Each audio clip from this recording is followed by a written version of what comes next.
Hi there guys, welcome to the Cryptoverse livestream, the first one of 2018, and it's late.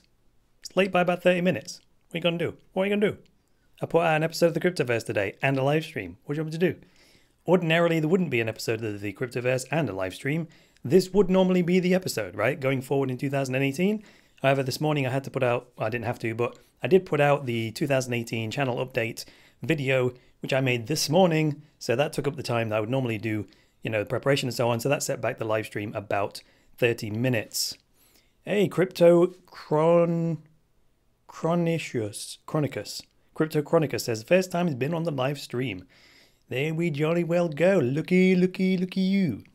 All right, so how's this going to go down? We're going to do, I'm breaking this into 4 rounds, okay? 4 rounds of about 10 minutes each. And then after each round of like news and then we'll look at the chat, answer some questions, and then we'll move on to another round. So we get 4 segments of about 10 minutes each with 5 minutes breaks in between to do chat and Q&A and whatever else type stuff. So can everyone hear me okay? That's the first thing I should probably do. I've set it on low latency again, so I'm really rolling the dice with regards to the bandwidth. I think I've configured it pretty well, but I'm trying to minimize the lag, right? If you put it on normal setting, the lag is like 30 seconds, and that's fine because it prevents buffering, but it messes up the interaction. So when I see a chat message like this, then I can't respond to it in real time. So I've lowered the latency, but that does mean that if there's any blip in the connection, it's going to cause a problem. But anyway, that's just by the way. So audio is fine. So let's get into this. Right, I've got a little timer here. I'm using an online stopwatch on my laptop. So let's start the first 10-minute segment. Starting from now. All right. Actually, before we start the first 10-minute segment, I've got to mention something. Which is this. I want to make sure absolutely everybody knows about the 10th of February when I'm doing my first ever live crypto investing workshop. It's a 1-day workshop where you'll come in knowing pretty much nothing, and you'll walk out with a hardware wallet, with it set up, with the first lot of crypto on it, where to go to find crypto investments, how to buy them, how to sell them, how to take profits, and you'll walk out with all that having gone in with nothing. So as it says here, this workshop is ideally suited to those who have not yet invested in crypto at all. That's the kind of person that will get the maximum out of this workshop because it's an all-in-one system, including you will get yourself a Ledger Nano S. I'll hand you one in the workshop. You'll unpack it in the workshop. You'll set it up in the workshop. I'll be there to help you set it up in the workshop. I'll put the first crypto on there in the workshop, right? You getting it? It's all going to happen in the workshop, right? So it's not just filling your head with stuff. You're going to actually gain some skills in this thing. So the link's in the video description. It's also dadaSuccessAcademy.com if you want to come to that. There's also an evening talk 2 weeks prior, so you'll get all that on the site. Excuse me. All right, now we can start the first 10-minute segment. Let's get into some news, shall we? How should we start this? Let's start with following up on this week's Bitcoin technical analysis, because I've been pretty spot on this week. I'm not always spot on, but check this out. So here's the Bitcoin price chart on Bitfinex against the US dollar. If you've been following my technical analysis from this week, you'll have been following this, where we had all this support down here, about 12,500, and then we broke the 38% fib level. This was the bar we were looking at yesterday. We did dangle below the $14,376 mark. It ended the day quite far up the range, so that's a nice little, what's that one called? Is that a tombstone? I think they call that one. Or this is more of a dragonfly doji candle. I think tombstone's the other way around. But dragonfly doji, bullish signal because the low prices were rejected, ended up quite high up the old trading range there. And then today we've broken the high of that and the previous day and the day before. And we've marched diligently towards the next, resistance level, which is the 23.6% Fibonacci level at 16,500. You can see back here on the 27th of December, that was the previous time we tested it, didn't break, and then we ended up going right down to like 11,780. And also the previous time that broke, there was a big crash also. So this is a key level. We want to break this 16,500. As you can see from this green and red area, this I've already got a trade on from back here, I think it was. So this is where I entered about 12,500 on this day, which was the 22nd of December.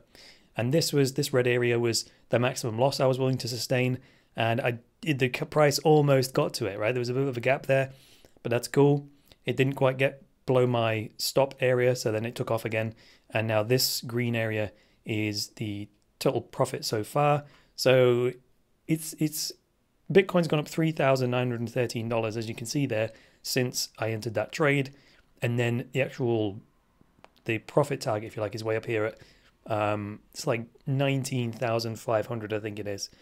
And this isn't a long-term hodl position. This is just me messing about, buying the dips and so on. Long story short, 16,500 is the next stop. If we have enough buying power, we can break through that, hopefully. If you want to, well, I was going to say if you want me to read any other charts, let me know, but how are we going to do that? I don't really know. Let's see. How long did that take? It keeps going to sleep. I have to keep unlocking my laptop. That was about 3 minutes. I think that's about long enough. We might revisit the technical analysis in another segment if you guys want. You'll have to super chat me or something, or smash the like button. Give us a like spike, appreciative like spike, share the video, get loads of people up in here. And now what I don't want to do is play my own stream because, whoa, it'll feed back into the... Come on, 28 likes. Are we having a laugh here? Give me some more likes. There's more than that watching the show. Come on now. There's more than 200 people watching. There we go. That's more like it. Now we've got 40 likes. Thank you. Thank you very much for that. Appreciate it. That does actually work, doesn't it? It's interesting.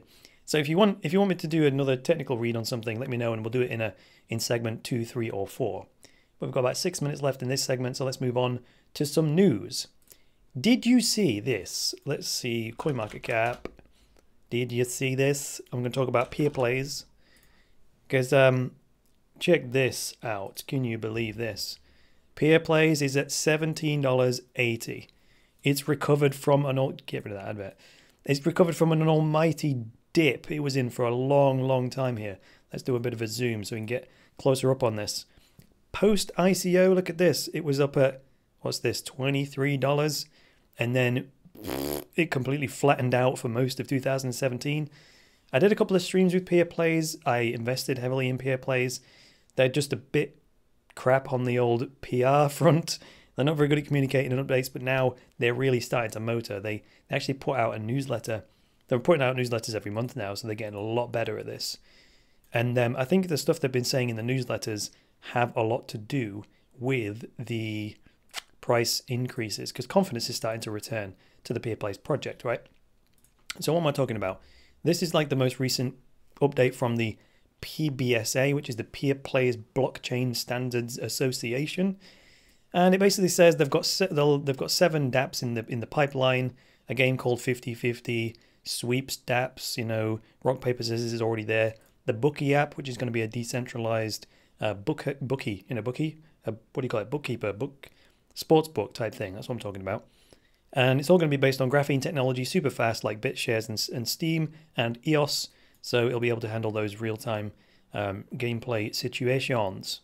And there's Jonathan Bahai on, I think that was CNBC, getting a bit of an interview there about Bitcoin. So shows he's a bit of a thought leader, and so on. So if you want to read this, what's this called? This newsletter. I'll provide this in the sources after the stream, and I'll put them all in the old sources. Yeah.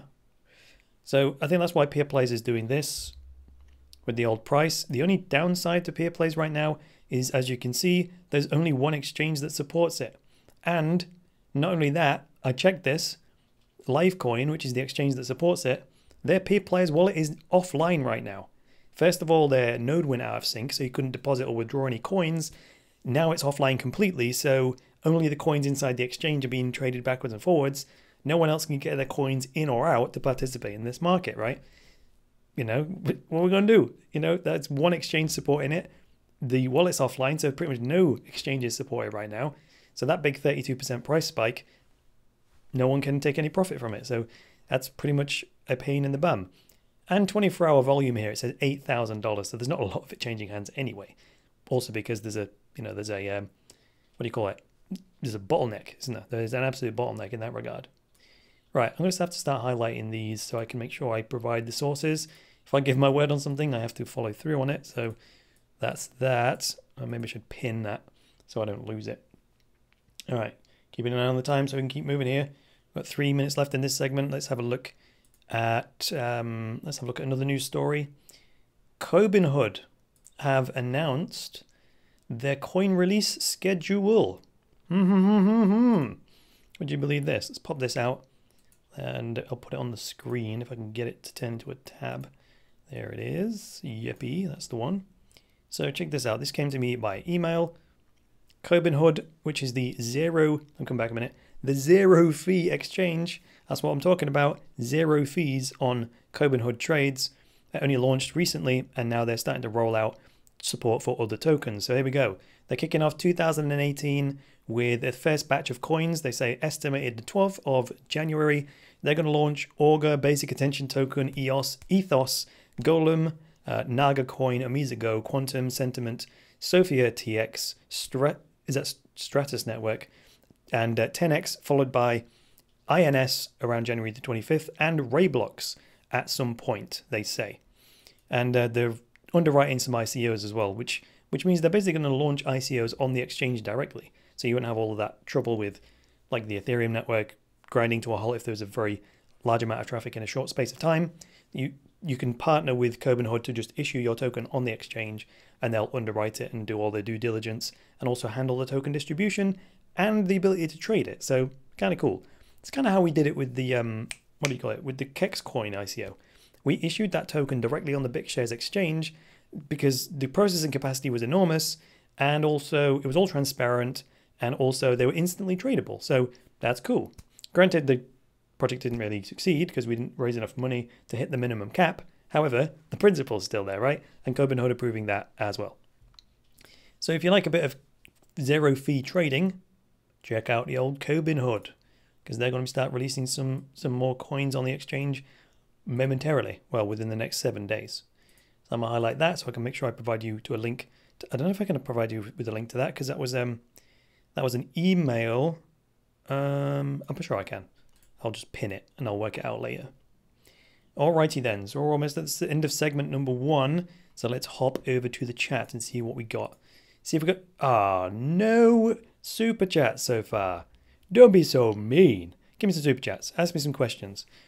Let's see. On today's episode of the Cryptoverse.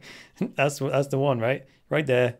On today's episode of the Cryptoverse. Yeah, man. You know you can get a mug with that on. I keep forgetting to put the link in, but I made a mug that says on today's episode of the Cryptoverse.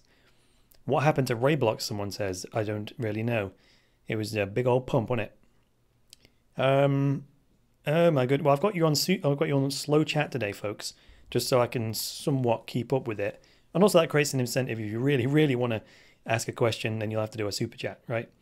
I'm just looking to see if I can recognize anyone here. Not much going on here, just general comments. EOS, is that EOS? ESO gonna explode. I think you mean EOS. $80, please. Oh, there goes the bloody, scared the crap out of me. That was the that was my laptop going ding ding ding, end of round 1. So and now I should have had 2 timers, shouldn't I? I should have had a 5-minute timer as well, but whatever. Well, there's not much going on in the chat anyway. Someone's asking like I can't get my EOS out of my MetaMask wallet. Well, I can't provide that kind of technical support on a live stream, and that's not really my place to do anyway. Here we go. First $2 super chat from Dan Williams. XRP versus BTC. I do not think that's a comparison. You know, actually, on this very point, it was funny. What did I say the other day? I was like, it's starting to get on my nerves that no other YouTuber or podcaster can seem to really nail down exactly why the Ripple token isn't required to use the Ripple network.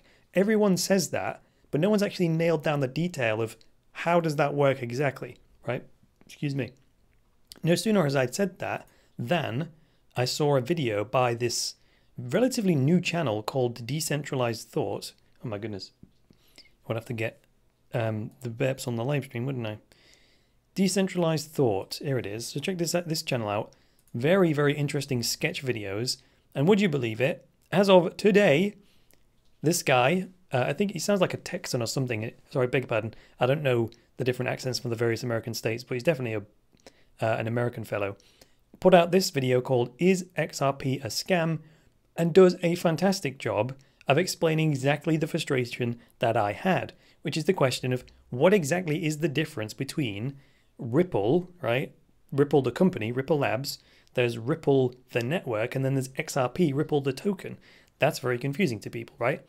That's no different than Bitcoin, though, is it really? There's the Bitcoin network, there is a Bitcoin, a currency. Well, there's not a Bitcoin the company, though, is there? There is a Bitcoin.com, but let's not go there. But anyway, this video does a real good job of explaining that. If you want to watch it right now, I'll pop it in the old chat. Let's call it an explanation of Ripple. Oh, I can't even spell explanation. I'm going to have to use the expiation, bloody autocorrect. What's it called? Explanation of Ripple.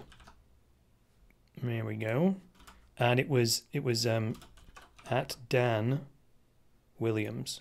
Boom. Look, that's what I'm doing right here.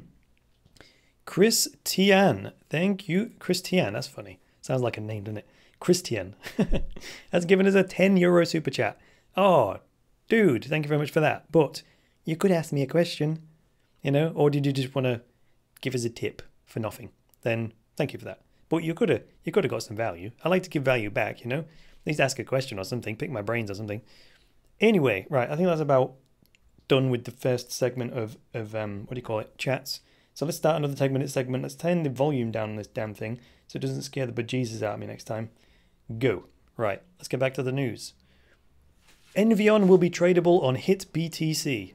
Get out of here. Do you remember this? The Envion ICO.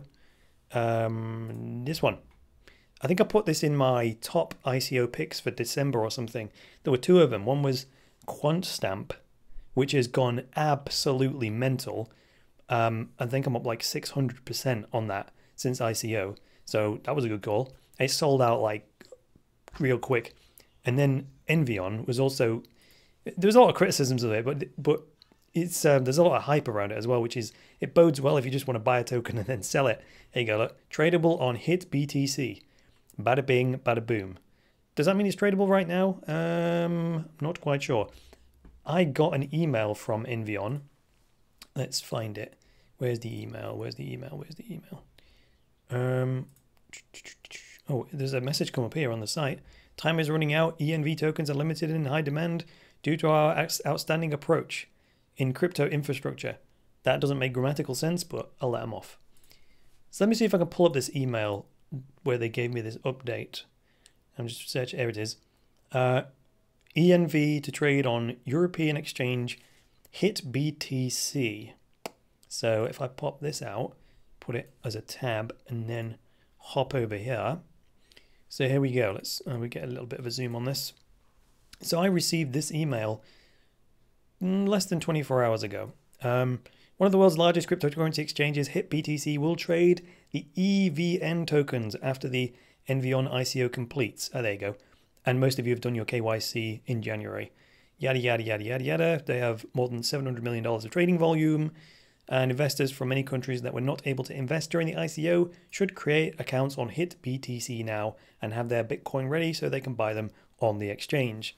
That's that thing again, right? Where there's some weird thing with the regulation that says you can't buy from ICO legally, but you can buy them on the exchange. I'm like, I don't know why. I don't know why this is. It doesn't apply to us in the UK because we're quite lucky in that regard, but it does apply in the US most of the time. So if you wanted to get your hands on some of these ENV tokens, which I own, by the way, I bought some in the ICO, full disclosure. I did buy some because purely based on the hype, right? Whether the business model works or not remains to be seen. It depends on what your goal is. If you just want to flip the coins, really hype is one of the main reasons why a coin pumps when it goes on an exchange, right? So if you don't really care about cryptocurrency or the project in general, you can just invest in coins of massive, massive hype, and then that's give you pretty much confidence that it's going to go boom when it hits the exchange. Again, not financial advice. I'm just saying that's just something I have observed. Alrighty then. Okay, 2,000 Brisk has just given us a £1 donation. Thank you very much, sir. That's very kind of you. Makes it all worthwhile. Keeping an eye on the time as always. We got 7 minutes to go, so let's move on to another story.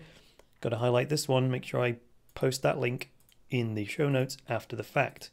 Oh, this is a good one. Mark Zuckerberg's goal for 2018 is to integrate cryptocurrency into Facebook. Ding, ding, ding. Would you believe it? Well, someone said to me, I didn't actually get a link ready for this, but apparently it was on Bloomberg, bloomberg.com. Let's see. If it's not on Bloomberg, I'll just have to get my news scanner out and I'll go straight to it, no doubt. Let's see in the news scanner. Let's see. Ooh, BitConnect slapped with securities emergency cease and desist order. That's interesting. There we go. Zuckerberg to study.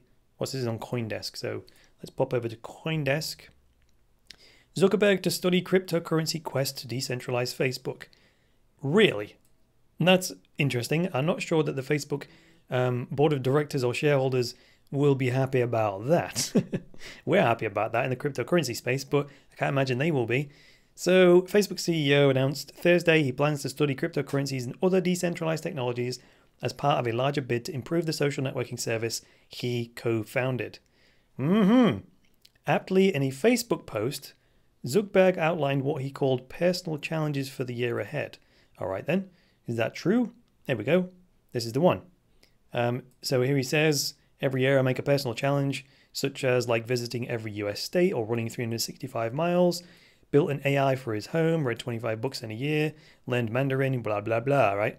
So this is the post in which he says, this year he's going to look at cryptocurrencies and how he can integrate them into Facebook, basically because there's too much division in the world, I think he said. He doesn't like the fact we're all being driven apart by fake news and this and that and the other, and he sees decentralized technologies as a way of bringing us back together. Wasn't that what Facebook was for in the first place, right? To connect us rather than drive us apart? And it's kind of flipped on us, hasn't it, right? The social networks, more often than not, cause angst. It's a place where misinformation, disinformation, all the hate debates go on and so on, right? And that's when people get censored and they get banned and so on. And it just creates this massive chasm in between one side and the other, particularly on the political spectrum. So Mark Zuckerberg is going to look into that. So I'll link to this post as well. Let me just make a note of it. Let's pin it. That's how I'll do it. I'll pin it, and then we'll know that that is something to follow up on. Where's the CoinDesk article gone? There we go. Pin that one as well. That's how I know to put it in the show notes after the fact. Now, one thing I'm going to do in the next segment, when we finish this segment, is I'm going to look at Steemit, because I posted the live stream on there, and I think those folks deserve a bit of a, They deserve some replies during the live stream. Okay. Well, there's a few swear words coming in the chat right now, so let me just uncensor them, because, it's fair game. I didn't put those algorithms in place, but Facebook did. YouTube did, so there we go. Let's move on. Coinbase announces that it is not adding any new coins to its exchange. The recent Ripple boom? Excuse me. Speculation there was that Ripple was about to be added to Coinbase. Well, it's not, apparently. According to Brian Armstrong himself, in this tweet from yesterday at 7:15 p.m. British time, which is within the last 24 hours, Brian Armstrong tweets out, "We haven't made any decisions to add new assets to Coinbase or GDAX at this time. Any statement to the contrary is untrue. Be careful what you believe out there." Now, it does say at this time. That doesn't mean that Ripple isn't under consideration.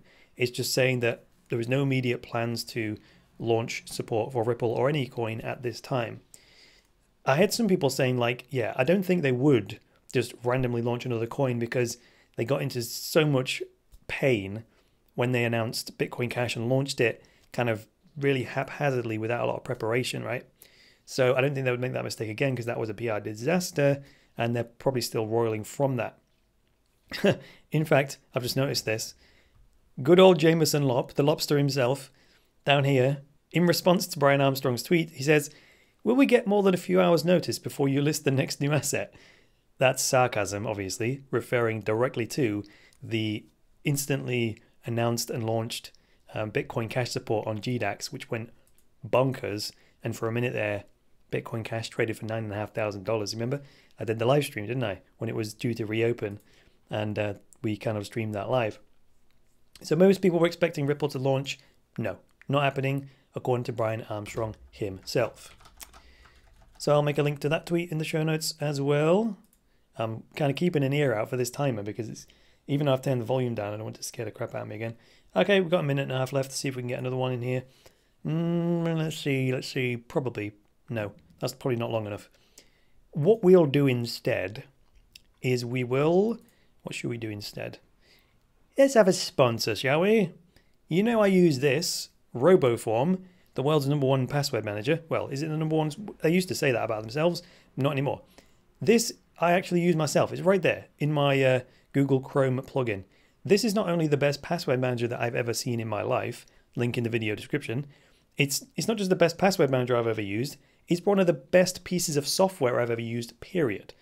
Since I discovered this, it has made my life so much easier, so much more productive, because you can do crazy things like if you open up a new tab and then click on Roboform, type in the site that you want, in my case like uphold.com, it navigates right to the login page, enters the password and the username, and actually clicks the login button. So all I have to do is type like up, the passcard appears, I click on it, it automatically navigates to the site, puts in the username password, logs me in, and boom. So in a split second, I go from not being logged into my account to being logged into my Uphold account or anything else for that matter.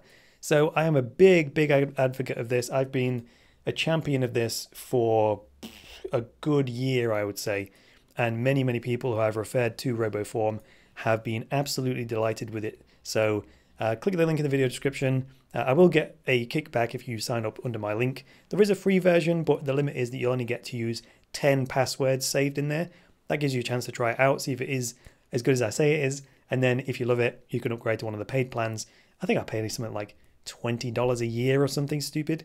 I mean, the value I get out of it for $20 a year, I would pay double, triple, even quadruple that for the amount of productivity I get out of it, right? So there we go. So now we're into another break segment. Oh, Tattoo Nation. We have another super chat. That's what I'm talking about. Now, YouTube's a bit mean in that regard. They don't pin any super chat greater than $5, do they? So, oh my God, excuse me a minute. I think I can mute my mic somehow. Let me just do this. Can I mute the mic? No, it's not working. I'll have to click on my little control board's not working. I'll have to mute it manually, excuse me. Don't want to cough down the live stream, do I now? When you're talking non-stop, maybe I should take a sip of tea. Oh, Frog Bros says best live stream ever. This is what I was saying to you in today's episode. When I said I'm only going to put out videos that I think are sufficient. Oh, I forgot to change my jacket. Hang on.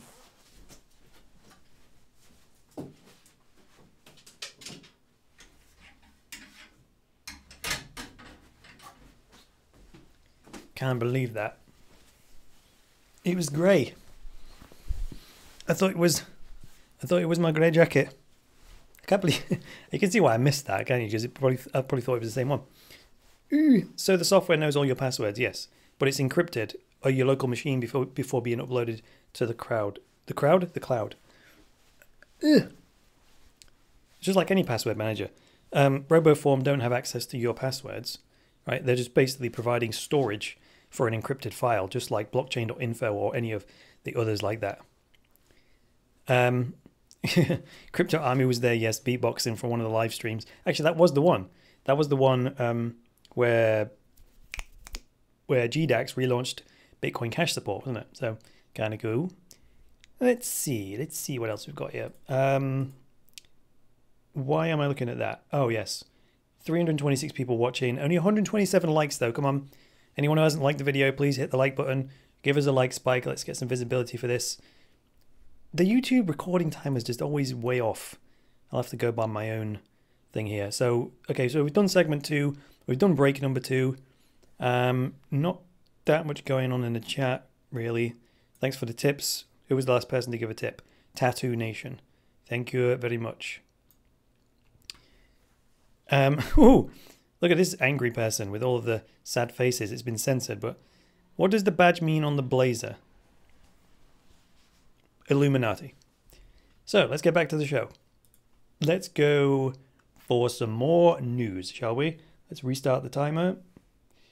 And there we go. Restart the timer, and away we jolly well go for another 10-minute segment of news. Let's see. The Ethereum Foundation copies Block 1, in my opinion, right? So on the Ethereum blog, I found this. So hang about before I go into that. You know how it's going to work. Everyone's going ape because Block 1 have raised an absolute fortune selling EOS tokens, right? They're heading towards raising $1 billion in Ether for the, can't remember how many EOS tokens are in existence, but they're going to be raising close to $1 billion. And everyone's like, oh, that's too much money. What are they going to do with it? Well, Block 1 have said they're going to use that to develop the ecosystem, right?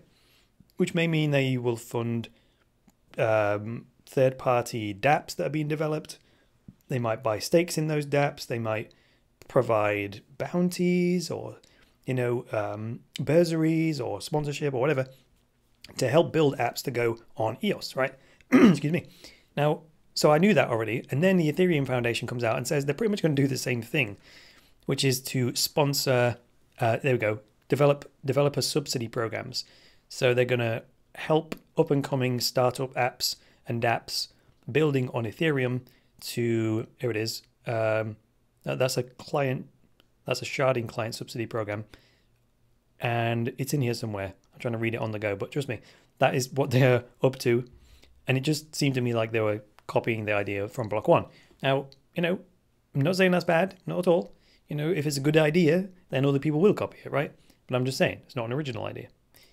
So that's that. I'll put that link in the old show notes as well if you want to read the full article about Ethereum scalability research and the development subsidy programs. I need to highlight on that my notes here to make sure I include that in the show notes.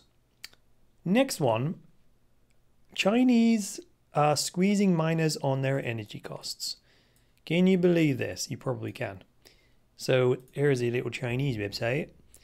Let me go to translate this with Google Chrome really quick so we can see what the hell it's talking about.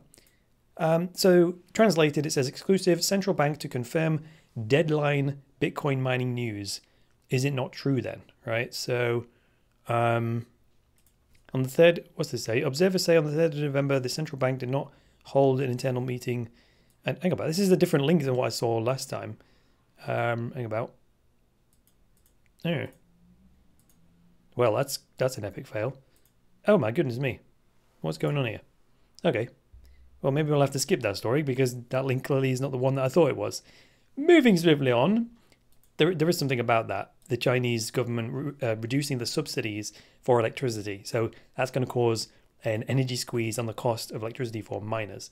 That was basically the news story. Let's see if I can find, I'll use my news scanner to see if I can find a better story on that. China, I'll just search for China and see what's the latest story in terms of China. Let's see, it's coming up with Canada, Canadians. Could China learn to love crypto again? Binance now the largest cryptocurrency exchange and the fastest ever unicorn. Yippee!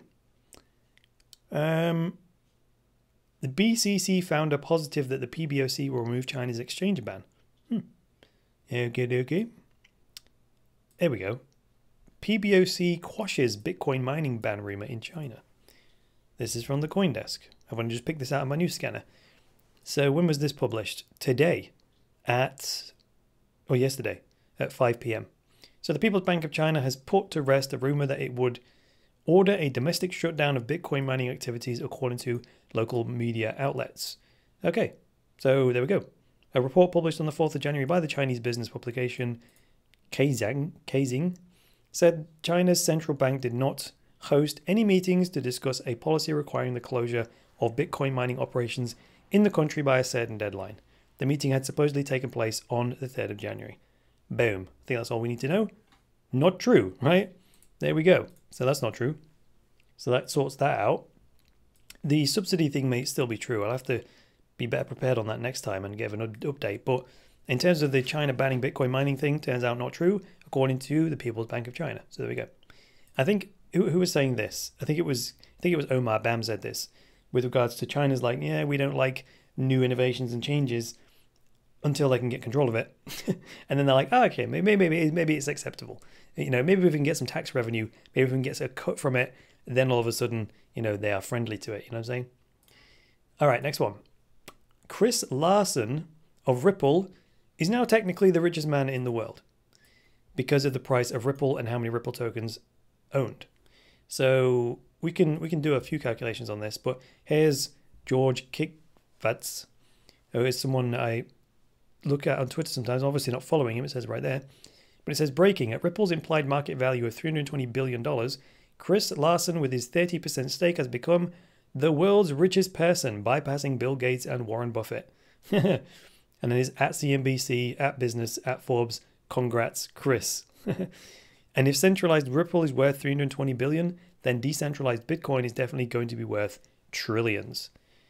That's a bit bonkers, isn't it? That is a bit bonkers considering what we spoke about earlier on with regards to that video from Decentralized Thought. How can this be? How can so many people be buying a Ripple token and pushing the price up to, what's the price of a Ripple token? $3.24. Let's do a refresh. $3.18. Why are people buying it? Right? That just, if it's true that the Ripple token has absolutely no utility whatsoever, provably, if it's all pre-mined, if it's the vast majority of it is tied up in escrow that gets released to Ripple Labs, that's just insanity, isn't it? If someone started a new cryptocurrency today and was that transparent about how it worked, it would tank, wouldn't it? It's just the worst cryptocurrency you've ever heard of, you know? So, and the fact that it doesn't have any utility at all, I suppose, what I've just thought there, you know, is that's one of the criticisms of EOS. But EOS does have utility, even if Block 1 says it doesn't. They're just saying that to alleviate themselves from any liability. However, in reality, the EOS network will not work without it. It categorically won't work without the EOS token, whereas Ripple network can work without the Ripple token. So there isn't even that tie to make it valuable.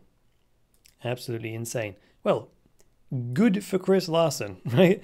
In a short space, that's got to be the quickest rise to billionaire status ever in the history of the world, has it not? Right? So we've got about 2-3 minutes left in this segment. Let's see what else we got here. Oh, why am I not using my camera as much in 2018? I already said that today on the Cryptoverse, didn't I? If you haven't seen that video, by the way, whoopsie daisy, click the wrong button. If you haven't seen that already, oh, excuse me, voice is letting me down today on the live stream. So if you've not seen today's episode, please go check it out, will you? Here's the channel. Check this out, the Cryptoverse channel update 2018. And does anyone even care? Just in this video, which I'm not surprised it's got relatively few views. We'll see if that jacks up over the next 24 hours.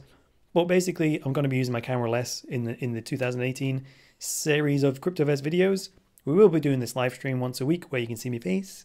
But other than that, I'm going to be doing podcast style voiceover thingy. One thing you'll notice, this is a random detail that doesn't really matter. Right now, I don't have the pop filter over the mic, right? So if I go like that kind of stuff, the puff of air messes up the audio quality. Whereas when I'm not on camera, I can put my big pop filter over it, and you'll notice a quality difference in the audio. So during the week when I do it podcast style with screen share and voiceover, the quality of the voice will be slightly better, even though it's exactly the same mic, same setup, same settings, same everything, even same distance from my mouth. You'll notice that the quality is better than today. Even though the live stream's pretty good, the fact the pop filter isn't there is pulling the audio quality down ever so slightly. All right, we've got about a minute to go in this segment, so let's see if we can jam another one in. I don't think so, because the next story coming up about EtherDelta doing an ICO, can you believe this? We'll do that in the next segment, but we'll just do another pause to check out the chat. So let's see what we got. Dickie TD has given us a £2 tip. That is what I'm talking about. Thank you very much, Dickie TD. Again, you could have asked me a question. You could have asked me a question or a comment or something. We got Miko right there, $2 donation. So that's £2 from Dickie TD, which is more like $3 if you converted it. And here's Miko giving us a $2 tip. You generous people, you. Let's just let's just scroll back here. And so, you know, that thing was like, what does the badge mean on your blazer? And I just made a joke and said, oh, it means I'm a part of the Illuminati. And then who just said that? Like, Illuminati confirmed. Confirmed. Oh my God. That's funny as. Any new info on Hashgraph? Yes, it's patented. And they're not doing a public blockchain. So the fear that people have around that taking over is unfounded. One thing I will say on that kind of thing, though, is don't you see these... Oh my goodness me, scared the bejesus out. We've got to turn that down a bit more because still scared me, even at 10%, even at 10% volume. But anyway, we're into the chat segment anyway. So what was I going to say? Oh yeah, isn't it logical that the networks like Tangle that use these directed acyclic graphs, the benefit of those is that the network gets faster the more users use it, which is in reverse for the blockchains like proof of work blockchains like Bitcoin that have a limited processing capacity. So you've got Bitcoin, as more people use it, the slower it gets and the more expensive it gets. That's a problem.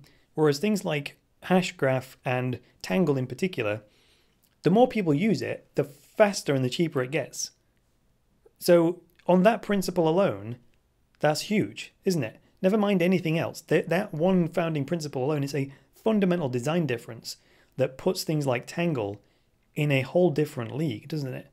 Because it'll have this exponential network effect in terms of speed and cost, which other blockchains have in reverse. So I've got a very small amount of IOTA, to be honest, a very, very small amount, and I'm actually down on it in terms of price so far. So well, I'm going to keep hold of it anyway.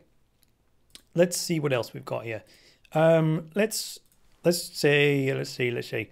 talk about another sponsor. You know that chart I showed you, which was the Bitcoin price chart here? Well, that's provided by Coinigy. Coinigy will take your trading to the next level. It allows you to plug your charts, just like I was drawing, into any one of the exchanges. So here, if I click this star down the left-hand side here, here's all the exchanges it supports, and you can actually trade straight from the charts.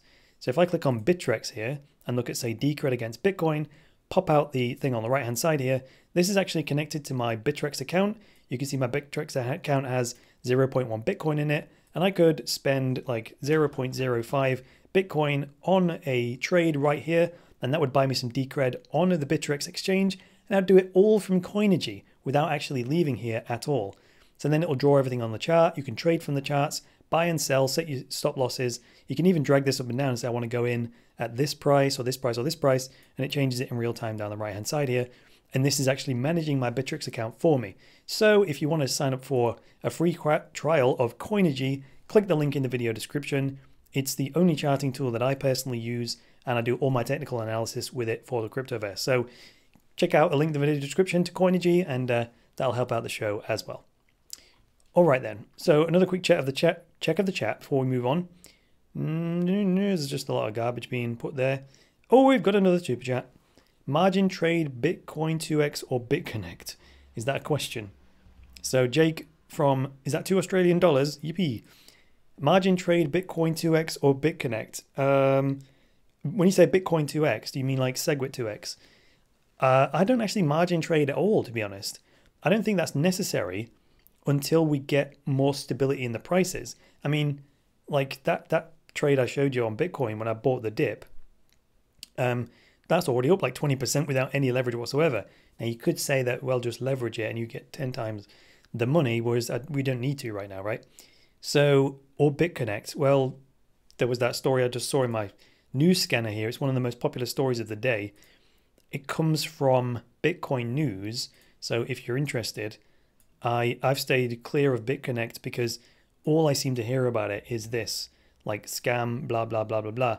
I don't think it's been proven as a scam yet. However, it says here 11 hours ago on Bitcoin.com, BitConnect slapped with securities emergency cease and desist order. I think this is in the state of Texas. There you go. On Thursday, the Texas Security Commissioner signed an emergency cease and desist order to stop BitConnect from operating in that state. So that doesn't bode well for it, does it now? At all. So I wouldn't trade the token either way. I mean, that news might be a shorting opportunity, but that's on you. I'm not giving you any advice to do that. Alrighty, let's move on with the news now.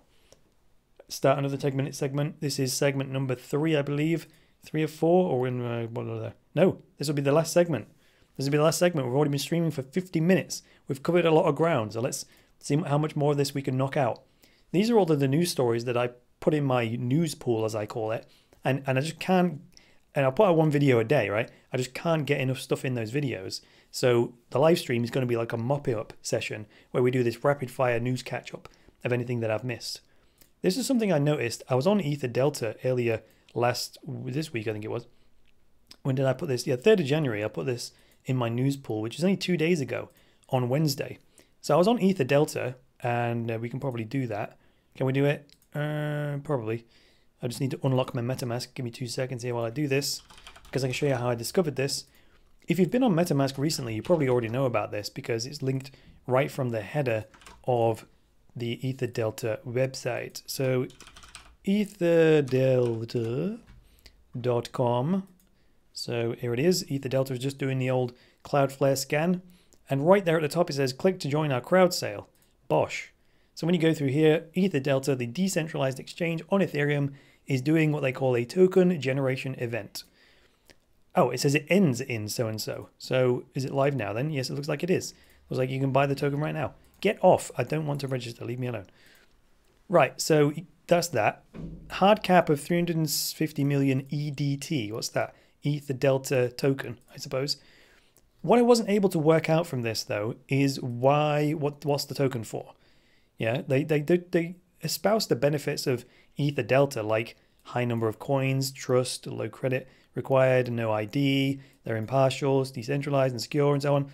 Then they talk about the specifics of the token sale, like how many coins there are, 750 million, how many you get per ether, blah, blah, blah, how they're going to distribute it, and so on and so forth, what they're going to do with the money and the roadmap and so on. But what they don't tell you is why do I want to buy the token? Unless it's literally just a donation and a record of your donation, that's the only thing I can think so far. Now the page is actually loaded properly, you can see so far they've raised 4.1% of the total cap, and they have 9 days to go. So as far as I can tell, just purely from a lack of information, the only reason I can think anyone would want to buy one of these tokens is because they want to support EtherDelta and see them develop the idea of decentralized exchange to a whole nother level. But we'll just have to assume that the token does nothing other than proves that you donated to their cause, right? So you can check that out yourself. Let me pin that one as well, so I can provide you with that link in the show notes after the show. Highlight it in the old spreadsheet to see that we've done it. There we go. The other thing, next story, I received my first ever payout from as a Brave publisher, right? So you guys might know this already, but let's just get everyone on the same page before I talk about this. So brave.com, this is the Brave browser, the work of David Icke, you know, the creator of JavaScript and the guy behind the Mozilla Firefox browser. Well, Brave is designed to have a built-in ad blocker, script blocker, everything blocker. It also has a built-in MetaMask, so you can browse Ethereum-based apps with it. And it also has a publisher compensation system in it. So it keeps track of, privately, mind you, it keeps track on your device of where you've spent your time and so on, and logs it all. And then you can put a balance of basic attention tokens or Bitcoin in a wallet, and then it distributes it to all of the publishers that you have been visiting based on how much of your attention you've given them, right? So then I, as a publisher, sign up as a Brave publisher, and that then allows me to collect any of those attention tokens that have been, donated. And I got my first ever one. I got an email from Uphold, which is their their wallet partner. And Uphold do have a transparent ledger system. So this is me not even logged into my account. This is the record on their ledger, you see. So it says from an Uphold member, they sent 58.344 BAT tokens to another Upholder member. So this is actually Brave Publishing sending me, another Uphold member. It's the equivalent of £23.32 British pounds in basic attention tokens for last month, I think it was. And that works out about 40 pence per BAT token, and Uphold took a 2% fee off of that, so 47 cents. Sorry, 47 pence, which isn't a lot, but it wasn't a large amount. But 2% is a lot less than what a YouTube take. 40% of all ad revenue from their publishers. Pretty harsh, if you ask me. I'd much rather pay Uphold for their services, 2%, than I would to YouTube for 40%. So it's working, ladies and gentlemen. It is actually working. I'm not sure who those people were, and that's the whole idea. Those people who donated the BAT tokens, it just gets pooled, and then the private ledger distributed to the Brave publishers. So pretty good, if you ask me. So I'll pin that one if you want to check out, if you want to snoop on the Uphold ledger and see what is going on there. Someone asked me my thoughts on ARK. I haven't done the research on that yet. I beg your pardon. I've done the Ripple founders are now billionaires, so let's delete that because that occurs twice. Some people asked what will it support Segwit. I think I've already covered that in the show, haven't I? I covered that earlier on in the week, and I just haven't taken it off the list. So I will now take that off the list. Done new coins coming to Cobinhood. One thing I did miss was that it was Bitcoin's birthday 2 days ago. On the 3rd of January, it was Bitcoin's birthday, but a few people covered that anyway. I don't think it's significant, but it just didn't pose a high enough priority for me to include it in the show. There were other things to do there. Here's a good one.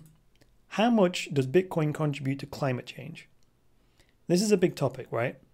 Well, I did a little bit of research on this, and one of the most surprising articles I came across was this one from the Cointelegraph back on December the 10th.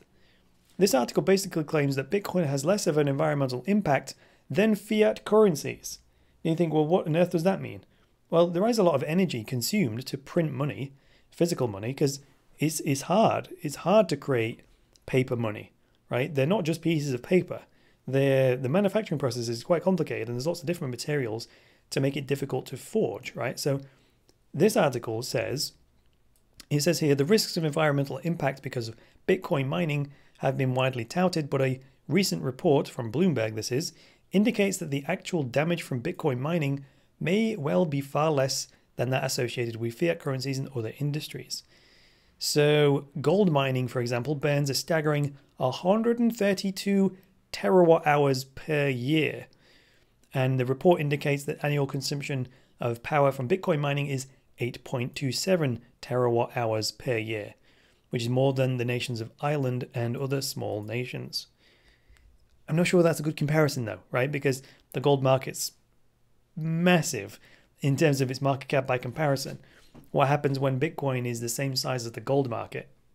Is it going to have a proportional increase in power consumption? Because that's the way it works, right? This is a cause and effect system. Every time the Bitcoin price goes up, it makes it ever more profitable to create Bitcoins, right? To mine them.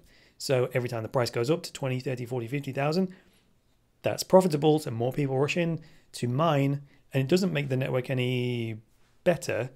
Yes, arguably be more secure, but that increased hash rate just consumes more electricity, right? Because everyone's still fighting for those 12.5 Bitcoins every 10 minutes.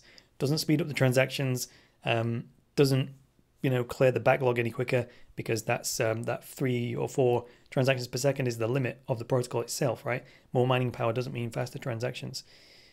But anyway, that article, you can check out that article and the report in more detail. But I found that quite interesting that based on the numbers as they are today, fiat currency production actually consumes as much, if not more, power than Bitcoin. And you could argue about all the, all of the metrics you can't calculate with regards to physical cash and the evils that happens with being able to produce currency centrally, right? It's one of those things, like I always say, today's problems are actually yesterday's solutions. So when Bitcoin was invented as a solution to bank bailouts and the financial crisis of 2008, that's great. Problem, bank bailouts, financial crises, Bitcoin, solution to problem, but also Bitcoin is then the problem for the next thing, which is like environmental impact or whatever else, right? The governments and regulators would claim, criminal behavior and money laundering and all that kind of stuff. So every cause is an effect and every effect is a cause in a chain. And that's just the evolution of things, right? You could say that, well, oh, there we go again. That didn't scare me so bad that time. But I'll just finish this thought and then we'll go into the final segment of super chats and chats in general before we close out. Because we are just over the hour. I tried to get it within an hour, but it's going to be about an hour and 5 minutes. Who cares? So you could argue that, problem, we can't communicate effortlessly in the world. Let's create the internet. Oh, well, that makes it easy for child pornography to be distributed. So that's solution become problem. And then new solution would have to be built on top of that. So that doesn't mean we shouldn't invent the internet. Doesn't mean we shouldn't use cryptocurrencies. Yes, new problems are going to arise, but that is the evolution of civilization. So that's just the way it goes. It's why human beings will always have something to do, right? There'll always be a solution we created yesterday that is causing problems today. And that's why we're always going to have things to do, right? So let's see what we've got here. Final word. We'll spend 5 more minutes on the chat and then we'll be out. So is there anything else I haven't mentioned today? I think, what else can we mention here? Oh yeah, Vaultoro, the world's one-of-a-kind online exchange where you can trade between gold and Bitcoin.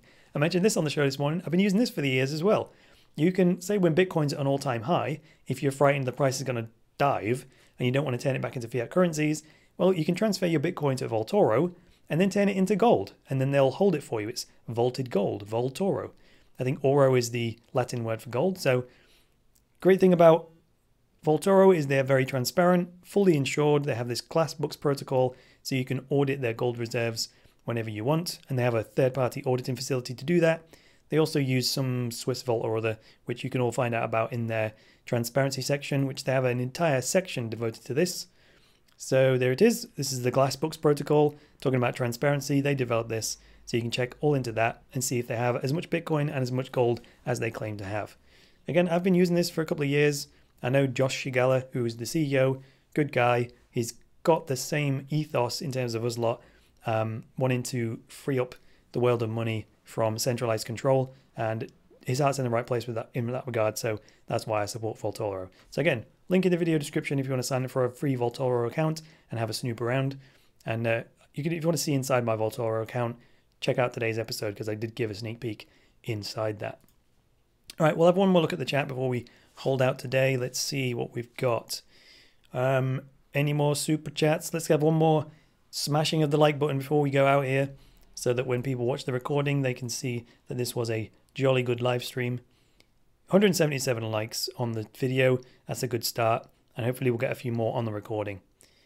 They hold it for you. Yeah, they will give you physical delivery, Vaultoro, if you request it, but I just keep it in their vaults, and then they charge me a tiny fraction of a gram of gold every month as a storage fee, if you know what I mean. So there is that, but it's the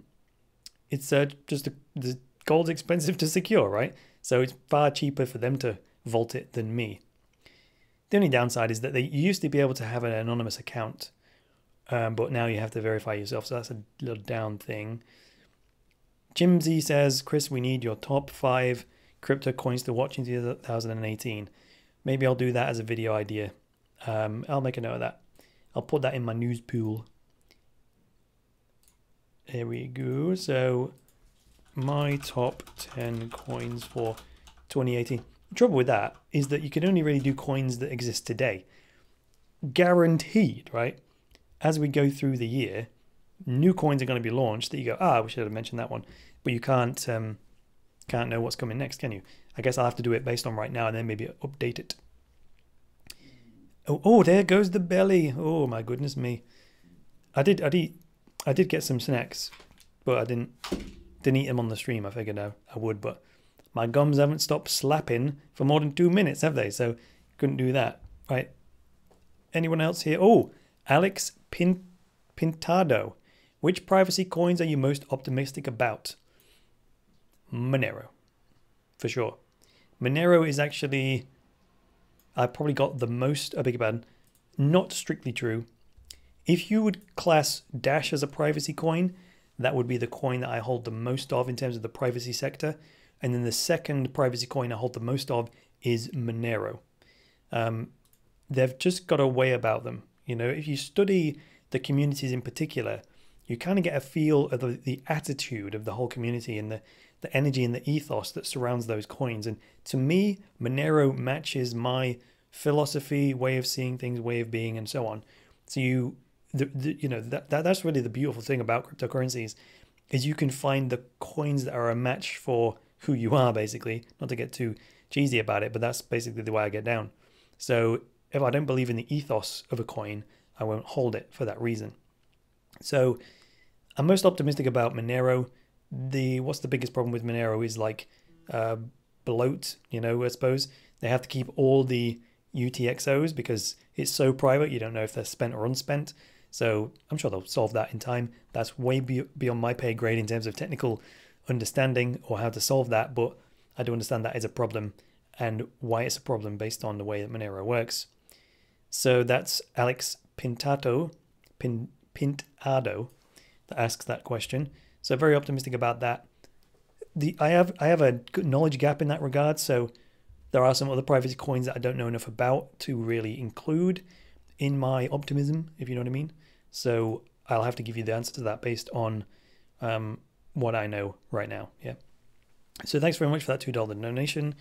I think we're all good in the hood now, so I'm going to play out in 2 minutes when I just scroll to the bottom of the chat, make sure nothing else is going on here. Nothing. Oh, we've got lots of love there, lots of heart symbols. So, Miko, I gave you a super chat and asked a question, did you? Miko. No, not going to this. You didn't ask a question. Oh, well, you've got to ask the question in the super chat. But here it is. Because otherwise I can't see it. You have to put the actual text in the thingy-bob, right? So when you click super chat, can I send myself a super chat? Yeah. So look, this is the super chat, and you change the amount, right? I suggest you do that. Just get in. So then put your question here, right? If you do that, I'm going to send myself 500 quid if I'm not careful. There, right? So when you do that, that will put the question inside the super chat like this, right? So that's why I didn't see the question. Anyway, this will be the last question before I play out. There it is. Do you think Chronobank will be able to make a comeback? They got delisted from Bittrex but have been keeping up with the blog, which seems promising. There's several coins copying their idea. That's a big challenge, isn't it? When you've got the first mover advantage and then, you fall behind a little bit. Do I see them making a comeback? Yes, I do see them making a comeback. The main reason, in my view, that a exchange lists a coin is because people want to trade it. The exchange makes money when the coin changes hands, unless it's Cobinhood, which has 0 trading fees. That's just by the by. But generally speaking, the ones that are most intensively traded are the ones that the exchanges like because they want them fees. So it's a chicken and egg situation, I suppose. If it gets delisted, people don't want to trade it. But staying listed on an exchange is important to stay within people's minds, right? That's the thing about Peerplays. Because it's dropped off all the exchanges, all the holders are kind of stuck there going, oh my God, what are we going to do? So, short answer, yes, I do see them making a comeback. I studied them when they first came along. I was very excited about it. So I do have faith that they will pull it back out of the bag. Right, that's it. Thanks very much for joining me today, guys. If you like this episode of the Cryptoverse live stream, go ahead and hit that like button. And if you're new around here, get subscribed. And as always, if you would like access to my very best material, such as my structured online courses, they will teach you all kinds of things like how to make and save money with Bitcoin. You can check out my website, which is cryptoversity.com. Click on courses and you can find any one of my online courses that I have created for your educational delight. Also, make sure you check out my one-day workshop coming up on the 10th of February, which is my first ever live workshop about crypto investing, which is going to be in ye old London. So click the link in the video description to the Dada Success Academy and you can read all about that for your further educational pleasure. All right, guys, that's all for today. What day is it today? It's Friday, isn't it? So, well, I'm not going to be back tomorrow. I might upload an interview tomorrow that I recorded yesterday. So I will be back tomorrow with the interview and another episode of the Cryptoverse. So until then, it's me, Chris Coney, saying bye for now.